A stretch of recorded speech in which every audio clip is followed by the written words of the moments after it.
இரு இயேசுவில் அன்புமிக்க சகோதர சகோதரிகளே, இறைவனுக்காக தன் வாழ்வை அர்ப்பணித்து அன்பிலும் தியாகத்திலும் சிறந்து விளங்கி மனிதராக வாழ்ந்து புனிதராக உயர்ந்த ஓர் இறை உள்ளம்தான் இன்றைய புனிதர் தூய முதலாம் கலிஸ்துஸ்.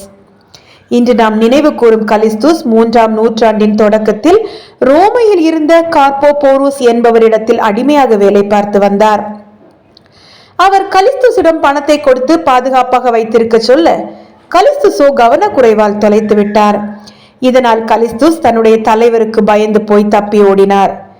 ஆனால் தலைவரோ அவருடைய குற்றத்தை மன்னித்து மீண்டுமாக அவரை தன்னுடைய அடிமையாக ஏற்றுக்கொண்டார். இதற்கிடையில் கார்போபோரிஸிடம் பணத்தை கொடுத்து வைத்திருக்க சொன்னவர்கள் கலிஸ்துஸ் பணத்தை தவறாக கையாண்டு விட்டார் என்று சொல்லி அவரை சர்டினியா என்ற தீவுக்கு நாடு கடத்தினார்கள். சர்டினியா தீவில் இருந்த கலிஸ்துஸை பார்த்த ஒரு சிலர் அவரை விடுதலை செய்து ரோமையில் இருந்த திருத்தந்தை செப்ரினிஸிடம் அனுப்பி வைத்தார்கள். திருத்தந்தையோ கலிஸ்துஸை குகை கல்லறைகளை பராமரிக்கின்ற பொறுப்பை கொடுத்தார். அவர் அந்த பொறுப்பினை மிக நல்ல விதமாய் செய்ததாலும் அவர் ஞானத்தோடும் முழு மனதோடும் செயல்பட்டதாலும் திருத்தந்தை அவரை குருவாக திருநிலைப்படுத்தி தன்னுடைய செயலராக வைத்துக் கொண்டார். போய்கொண்டிருக்கும் போது திருத்தந்தை செப்ரினியூஸ் திடீரென இறந்து போனார்.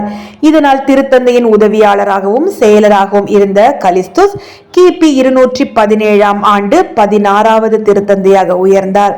திருத்தந்தையாக உயர்ந்த கலிஸ்துஸ் சந்தித்த முதல் பிரச்சனை ஹிப்போலிடஸ் என்பவனிடமிருந்துதான். ஹிப்போலிடஸ் தன்னை திருத்தந்தையாக அறிவித்துக் கொண்டு கலிஸ்துவிற்கு தலைவலியை கொடுத்து வந்தார். கலிஸ்துஸ் அவரை விவேகத்தோடு எதிர்கொண்டு வெற்றி கொண்டார்.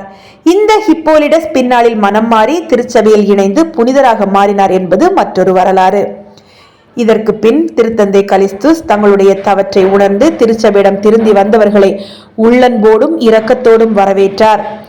கிபி 222ஆம் ஆண்டு ரோமையில் பெரிய கலவரம் வெடித்தது. இதில் திருத்தந்தை அவர்கள் கொல்லப்பட்டார்கள். நாளை மற்றொரு புனிதரின் புனித வாழ்வில் தரிசிப்போம். நன்றி.